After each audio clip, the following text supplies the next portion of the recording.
এই বছর যে খারাপ জিনিসগুলো হয়েছে আমার সাথে, এটা জানি আর কখনো 25-এ না হোক। এই বছরটা যেরকম গেছে এত অন্ধকারের মধ্যে দিয়ে পরবর্তী বছরগুলো আমাদের আর আসবে না।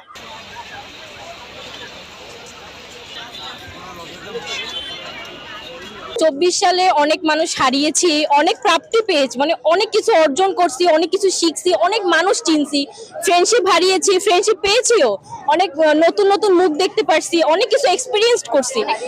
কিন্তু কিন্তু 2025 সালে এক্সপেকটেশন যে এই বছর যে খারাপ জিনিসগুলো হয়েছে আমার সাথে, এটা জানি আর কখনো 25-এ না হোক। ভালো কিছু আসুক জীবনে, আল্লাহর রহমত হোক, যাতে অনেক ভালো থাকতে পারি, সবার সাথে মিলেমিশে থাকতে পারি, ফ্রেন্ডশিপটা ভালো থাকুক সবার সাথে, এইটাই আসলে প্রত্যাশা। আসলে এই বছরটা আমাকে শিখাইছে আমার পরিবারের গুরুত্ব, আমার বন্ধুত্বের গুরুত্ব, আমার আশেপাশের মানুষ যারা আমার ভালো চায় তাদের গুরুত্ব। এই বছরটা আসলে মৃত্যুকে খুব কাছ থেকে দেখা হয়েছে স্বৈরশাসকের পতন। এই বছরটায় দেখা হয়েছে কষ্ট, এই বছরটাই দেখা হয়েছে আনন্দ। এই বছরটা আসলে এই জন্মের পর থেকে যদি আমি এই একটা বছরই কাউন্ট করি, যেটা আমাকে সবচেয়ে বেশি শিক্ষা দিয়েছে সেটা হবে এই বছরটা। মাঠের অলরাউন্ডার আমি, আর ঘরের all rounder Tylox. Tylox toilet cleaner, clean মানেই টাইলক্স। আশা করি এই বছরটা যেরকম গেছে এত অন্ধকারের মধ্যে দিয়ে পরবর্তী বছরগুলো আমাদের আর আসবে না, এই আশা নিয়ে আমি 2025-এ পা রাখতে চাচ্ছি। আর এই বছরটা যেই আনন্দগুলো আমাদের দিয়েছে, এই বছরটা যেই স্বৈরশাসনের পতন আমরা দেখেছি আমাদের বীরদের রক্ত, সেই রক্তের মহিমা যাতে আমাদের মধ্যে থাকে, আমাদের এই চেতনা বোধটা যাতে আমাদের মধ্যে থাকে।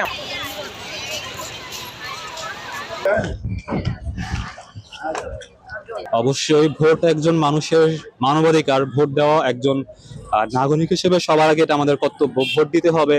কারণ আমরাই হচ্ছে দেশের কর্ণধার, আমরাই আমাদের সরকার নির্বাচন করব এবং আমরা প্রত্যাশা করব সরকার যেন সুষ্ঠুভাবে সুন্দরভাবে দেশ পরিচালনা করে। আমাদের যত সকল অসুবিধা আছে, অভাব আছে, সেগুলো সরকার পূরণ করবে। এবং ভোট নিয়ে যেটা বলতে চাচ্ছি, আগামী বছর যদি ভোট হয়, আমি আশা করব এবং আমি প্রত্যাশা রাখি আমাদের প্রধান উপদেষ্টা ডক্টর মোহাম্মদ ইউনূস এবং যে উপদেষ্টা পরিষদ আছে তারা সুন্দরভাবে একটি নির্বাচন সম্পন্ন করবে। একজন সুন্দর সুষ্ঠুভাবে নির্বাচন কমিশন যেন একটা নির্বাচন অনুষ্ঠিত করতে পারে এবং যোগ্য প্রার্থী সে যেন সেই নির্বাচনে জয়ী হয় এবং সুন্দর একটি দেশ, সুন্দর ব্যবস্থা এবং সুন্দর সরকার আমাদের জন্য উপহার দিতে পারে, এই প্রত্যাশা আমরা করছি। আইন শৃঙ্খলা রক্ষা করার জন্য পুলিশকে আবার পুনরায় ঢেলে সাজানো হচ্ছে, সেই কারণে আসলে এই নিরাপত্তাটা একটু জোরদার করা হয়েছে। এরপর তো আপনারা জানেন যে বিভিন্নভাবে বিভিন্ন গাইবি কিছু সাউন্ড দেয় যে 31 এটা হবে সেটা হবে, আসলে কিছুই হবে না, এটা ভীতি সৃষ্টি করার জন্য বলা হয়।